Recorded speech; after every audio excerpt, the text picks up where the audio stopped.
Olá, eu sou a Marina Bastos e essa é mais uma edição do ABCD Maior Entrevista. Hoje eu estou recebendo aqui o Vinícius Vilas Boas. Boa tarde, Vinícius. Boa tarde, tudo bom? Tudo bem, obrigada por ter vindo. Imagina. Vinícius é integrante do coletivo 16, que foi originado na ELT, que é a Escola Livre de Teatro de Santo André. É artista, é pesquisador, mas sobretudo um ativista cultural.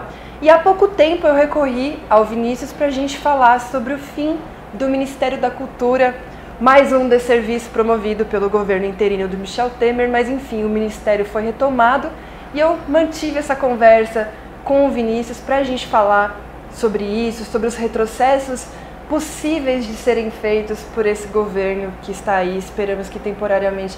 Vinícius, o que você achou da retomada do Ministério da Cultura? Eu acho que a gente vai precisar avaliar o que significa essa retomada do Ministério da Cultura, porque, por exemplo, na ocupação da Funarte aqui de São Paulo, discutia-se bastante sobre o que significava voltar o MINC nos moldes que tinha antes. Porque a gente tinha um grande ministro, né, que é o Juca Ferreira, sem condições de manutenção de um trabalho e de retomada do trabalho da gestão anterior dele nos governos Lula. Sim. Feitas pelo Gil? Sim, feita pelo Gil e por ele, quando ele foi ministro do Lula também. Porque não adianta também ter um grande ministro se ele tem que se preocupar com se o Miriam Muniz, por exemplo, que é um edital de fomento ao teatro, está sendo pago ou está atrasando 6 meses, 8 meses. Eu não espero, por exemplo, que esse novo Ministério da Cultura vá ser melhor do que o que era. Pelo contrário, a tendência é piorar. Até porque o nosso novo ministro ele não tem uma herança dentro dos movimentos de cultura. Ele é um cara que vem do direito, ele é um cara que vem da economia, e embora os artistas do Rio e os pesquisadores culturais do Rio e ativistas culturais digam que ele é um cara que é bastante aberto ao diálogo e que ele é um cara com muita habilidade política, tem muita gente que não gosta dele porque entende que ele tem um perfil meio politicão, né? Ele agrada muito, é um cara que entende cultura bastante sobre o viés de eventos e menos sobre cultura de base e tal, e precisa ver até que ponto, se o golpe se confirmar, por exemplo, até que ponto determinadas heranças da forma de se construir política cultural do governo Lula, por exemplo, que são os conselhos de cultura, então você tinha uma forma de estimular a participação da população na construção de políticas culturais e principalmente de forma descentralizada, porque os locais do interior e os locais fora do eixo Rio-São Paulo tinham prioritariamente voz nesses processos de construção de políticas culturais. Não parece ser esse o perfil do governo Temer, principalmente quando ele já escolhe alguém do eixo Rio-São Paulo para tocar a política cultural. E no mais, talvez essa escolha do novo ministro de Cultura dialogue perfeitamente com a visão de cultura do neoliberalismo, né? Aquela cultura voltada para o mercado, a cultura voltada para o entretenimento e para o produto. Como é que você vê essa relação dessa visão de cultura com aquela proposta durante os governos Lula, por Gil e por Juca Ferreira, a cultura descentralizada, feita de baixo para cima, que é o lema, inclusive, do Cultura Viva? Sim, é importante também perceber que no governo Lula se criou esses mecanismos e eles se estabeleceram. O governo Dilma manteve esses mecanismos de participação popular, porém com uma ministra que tinha uma outra visão de cultura. Até porque os dois ministros, e é importante ressaltar isso, os dois ministros do Lula eram baianos. Então mostra uma determinada visão de como se constrói política cultural. A ministra do governo Dilma, no caso a Marta Suplicy, é de São Paulo, tem uma trajetória de São Paulo. Uma vez ela foi dar uma palestra e ela falou que se o governo Lula foi o governo que deu comida aos que tinham fome, o governo Dilma e a gestão dela seria o governo que daria cultura, levaria cultura aos que têm fome de cultura. Ou seja, é uma visão bastante de quem é o portador do conhecimento cultural e do fazer cultural e vai distribuir. O que é completamente equivocado. O que você tem é que dar voz à cultura que já existe Então você não tem, ninguém tem fome de cultura. As pessoas têm uma cultura que elas precisam soltar. A cultura ela faz um movimento dentro das comunidades e dentro dos indivíduos que é de dentro para fora. A cultura tem que explodir, ela não tem que ser comida. E é preciso dar acesso, né, para Sim, esses atores culturais, sim, para que eles possam. Então não é você pegar, fazer... Não é o Estado que faz cultura. Não, né? não é o Estado que faz cultura. Não é o Estado que tem que pegar um show e levar para uma comunidade e falar que está fazendo, falar que está alimentando aquele povo de cultura. É o Estado que tem que ir naquela comunidade e observar as potencialidades culturais daquela comunidade e fazer com que elas explodam. Você acredita que foi na gestão da Marta, à frente do Ministério da Cultura, que as propostas feitas por Gil e Juca começaram a... Sem dúvida, sem dúvida. Quando você substitui o foco dos pontos de cultura, você tira o protagonismo deles na política cultural, sem dúvida é uma forma de você mudar o panorama. A principal ação da Marta, por exemplo, que ela fez muita propaganda disso, foi o Vale Cultura. Sim. Ou seja, enquanto a principal propaganda de política cultural de uma gestão era os pontos de cultura, a do outro é o Vale Cultura. É a cultura sendo tratada. Tudo bem, a gente pode questionar se é bom ou não, mas tem que questionar esse seu principal ponto de proposta cultural. Tá certo? Tá certo. Não que seja... não que seja ruim, mas é o principal ponto de uma proposta. A principal ação a principal ação cultural, né? É essa. Sabe, é algo a se pensar. E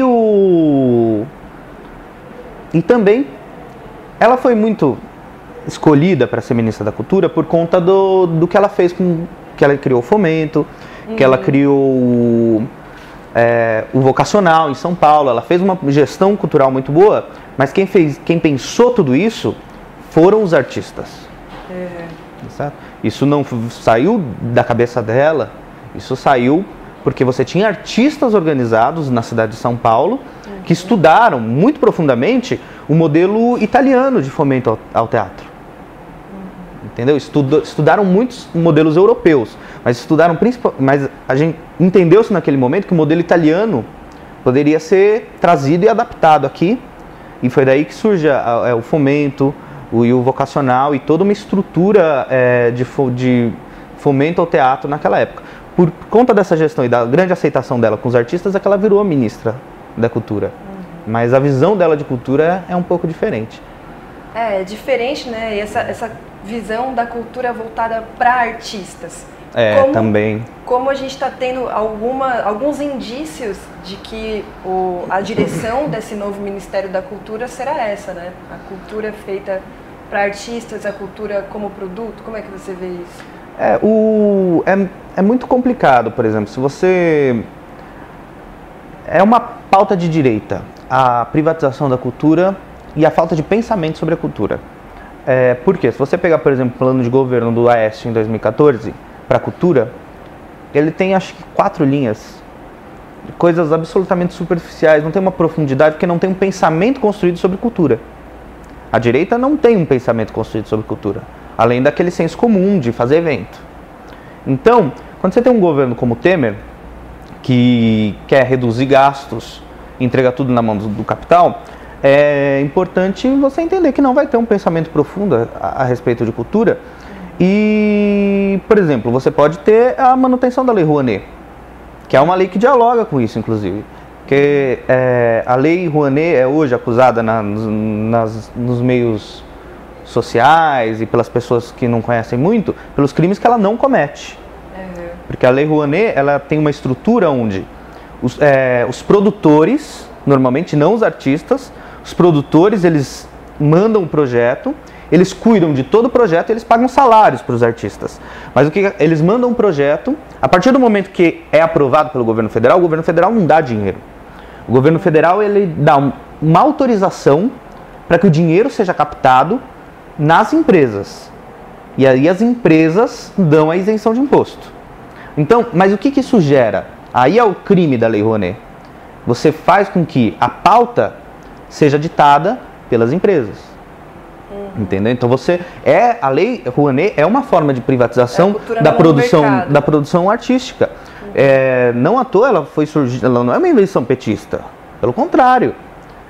O Juca Ferreira estava começando a rediscutir a Lei Rouanet, para ver inclusive se talvez acabava com ela e criava uma outra lei de subsídio artístico alternativa. Ela foi criada no governo Collor e vai ao encontro de uma perspectiva neoliberal que existia ali nos anos 90. Né, que a Lei Rouanet foi criada no governo Collor. Sim, muito importante, é muito importante. Porque por exemplo, é um dos insultos preferidos, né, da direita, é o cara que mama na Lei Rouanet. O que o artista brasileiro menos faz é mamar na Lei Rouanet. Porque se você for pensar na Alemanha, por exemplo, na Alemanha existe uma coisa chamada teatro estatal. O que acontece? Os artistas eles são funcionários públicos. Eles ganham salário diretamente do Estado. E você tem o orçamento só para essa ação é maior do que o nosso orçamento do Ministério da Cultura. Para além disso, se você, por exemplo, é um ator, se você tem um grupo de teatro lá na Alemanha e você não quer ser parte do teatro estatal, você não quer ter o compromisso de ser um funcionário público, cada 3 meses ter que apresentar uma peça, você pode, por exemplo, ser dos grupos alternativos. E aí você pode, aí tem editais para esses grupos. Você pode concorrer a editais e também receber subsídio diretamente, mas não passa pelo empresariado. Nenhum país dos desenvolvidos trata tão mal seu artista quanto o Brasil. E seus produtores culturais quanto o Brasil. Ou seja, né, toda essa pressão, esse clamor pelo retorno do Ministério da Cultura, em momento algum significava, portanto, que estivéssemos muito satisfeitos com a atuação não estávamos nem um pouco Ministério, satisfeitos. Só que agora a previsão é, infelizmente, bastante desanimadora, né? Sim, sem dúvida. A tendência não é que se melhore, né? E é importante também entender que a indústria criativa, vamos chamar assim, ela emprega mais, por exemplo, do que a indústria automobilística. Por que não se trata com o mesmo carinho e profissionalismo a indústria criativa como se trata a indústria automobilística? Entendeu? É uma grande questão que a gente vive, né? Com certeza. E como é que você vê o papel dos fazedores de cultura daqui para frente se esse governo interino se mantiver? Enquanto resistência, enquanto questionador? Eu acho que a gente vai ter que responder na linguagem que a gente sabe, né? Que é por meio das manifestações artísticas, que é por meio da guerrilha da linguagem, né? O que o artista sabe fazer é a guerrilha da linguagem. Então, se você tem, por exemplo, um protesto de 100 pessoas, é diferente de um protesto de 100 artistas, tocando, cantando, porque o potencial de criar... A cultura ela tem a potência, e é por isso que talvez a direita não tenha um pensamento claro sobre a cultura, ela tem a potência de fazer com que as pessoas criem possibilidades para além do que é concreto, e para além do que é real, e para além do que é naturalizado. Então, a partir do momento que você cria em qualquer lugar uma manifestação artística e você abstrai a realidade, você tem potencial de transformar a realidade. Então, eu acho que é isso que os artistas têm que continuar. Os artistas não podem se render ao jogo político. Os artistas têm que continuar na sua capacidade de abstrair, de gerar abstração, para que a gente possa pensar realidades para além das que estão postas. Fica o recado. Esse foi o Vinícius Vilas Boas, então, em mais uma edição do ABCD Maior Entrevista. Vinícius, muito obrigada. Imagina, eu que agradeço. Até mais e até a próxima. Tchau, tchau.